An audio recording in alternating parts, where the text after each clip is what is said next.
Robert Johnson, famoso cantor e violonista de blues, um exímio instrumentista que ficou bom no que fazia de uma hora para outra. Qual o mito por detrás dessa lenda? Teria ele vendido a alma ao diabo? Eu sou Denise de Fonseca e esse é o Mapa Mistério.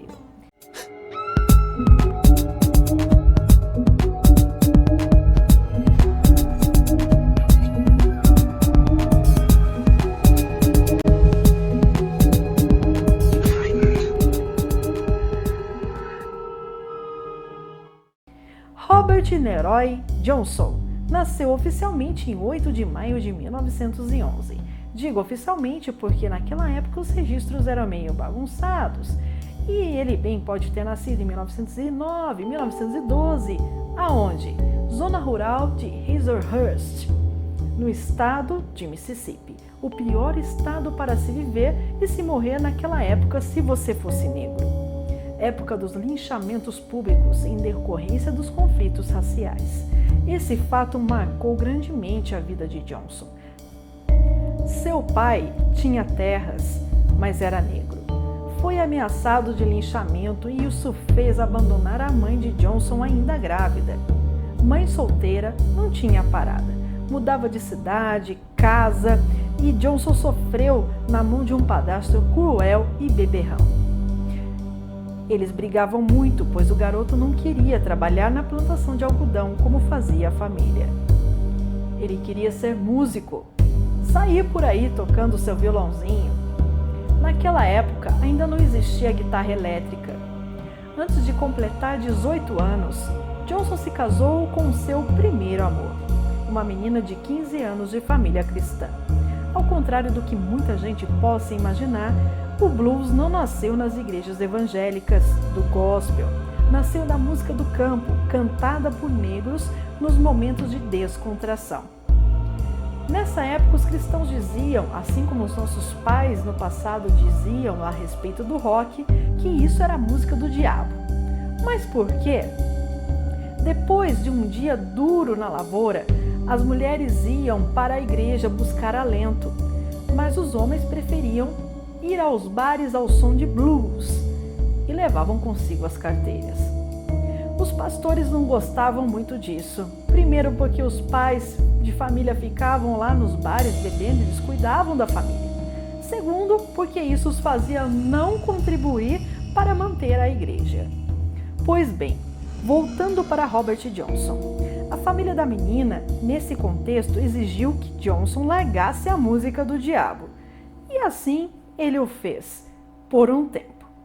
Indo a moça morar na casa da avó para passar a gestação, ele resolveu sair em uma mini turnezinha de trem pela região, tocando sua música. Chegando próximo da data do parto, ele foi se reunir com a esposa. Mas era tarde demais. Ela e o bebê tinham falecido. Então Johnson se jogou de vez na vida boêmia do blues. Mas ele tocava mal pra caramba. Ele seguia uma dupla famosa da época, Sun House e Willie Brown, e nas pausas pegava o instrumento deles para tocar no bar aonde se apresentavam. Mas eles chegavam até mesmo a falar: "Filho, não faz isso.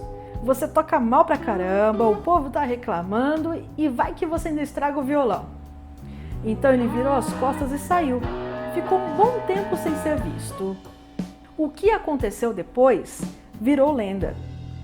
Um pouco mais de um ano após esse acontecido, o garoto voltou, com o violão nas costas e pediu para tocar. O que se ouviu, nunca ninguém tinha ouvido. O cara moía instrumento. Ele fazia ritmo, fazia melodia, era um verdadeiro malabarista musical. Era um Paganini do violão.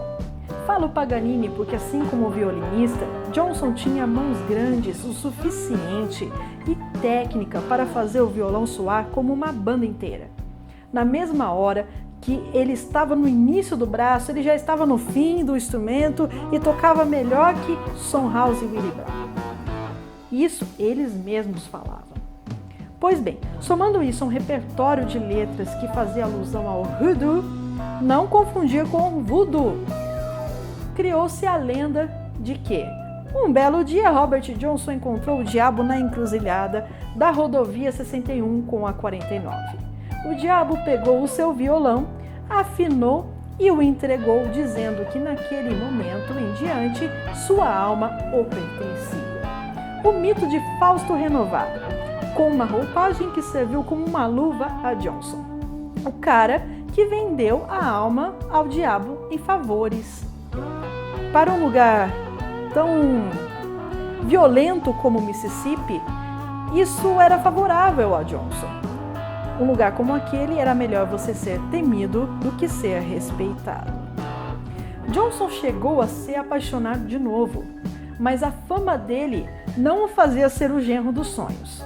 O pai da moça o proibiu de a ver novamente, também o filho que a havia tido com ela. Cada vez mais solitário, entregue à vida desregrada da noite de apresentações e bares, uísque e mulheres, Johnson se tornou arrogante e prepotente. Num bar, o Three Forks, ele se engraçou com a esposa do dono. Não se sabe se ela ou ele ou ambos deram um presente a Robert, uma garrafa de uísque. Ele adorava isso. Os seus amigos tentaram impedir que ele a tomasse, pois estava sem o lacre, mas ele não ouviu ninguém e tomou assim mesmo. Urros e gemidos. Poderiam dizer que o músico estava se transformando numa fera, mas não, era veneno mesmo. Estricnina. Depois de muito sofrimento, ele morreu 3 dias depois. Robert Johnson morreu com 27 anos, o colocando no seleto grupo dos 27, que tantos outros artistas fazem parte. Jimi Hendrix, Janis Joplin, Jim Morrison, Kurt Cobain, Amy Winehouse e outros. Robert Johnson é tido como o maior músico do século XX e as técnicas que ele criou influenciam e influenciaram muitos músicos e bandas, Eric Clapton, Led Zeppelin, Bob Dylan, entre outros. Ele sabia que tinha inventado algo novo, pois sabe-se que, às vezes, ele tocava de costas. Não porque o diabo estava passando colinha para ele, não, e sim para que as pessoas não copiassem o seu estilo. Bom, qual é a verdade por detrás deste mito? Na verdade, é que o tempo em que o Robert Johnson estava sumido, ele tinha voltado para a região da sua terra natal estudar com Tommy Johnson, um famoso bluseiro da época. Eles estudavam música de uma forma um pouco peculiar. À meia-noite, sentados em túmulos. Calma, gente. Quando eu estava aprendendo a tocar, eu atormentava tantas pessoas por perto que eu acho que essa ideia nem é tão ruim assim. Neste lugar, a plateia não reclama. E se vocês quiserem saber mais, deem uma olhada num documentário da Netflix, que é bem interessante.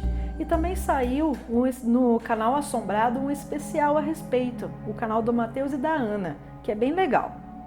Eu tentei dar um resumo aqui. Vocês também podem dar uma olhada no livro de Fausto, escrito por Goethe, que originou o mito que está presente na cultura pop e até mesmo no Cherin Cheiron, do Chapolin. Tem também o filme Crossroads, Encruzilhada, com Ralph Macchio e Steve Vai, inspirado na lenda. E você? O que você achou dessa lenda? Acha que ele vendeu mesmo a alma ao diabo, ou foi muita dedicação no estudo da música, ou um mega marketing pessoal? Comentem, compartilhem, e se você ainda não se inscreveu, inscreva-se no canal e ative o sininho. Obrigada e até a próxima!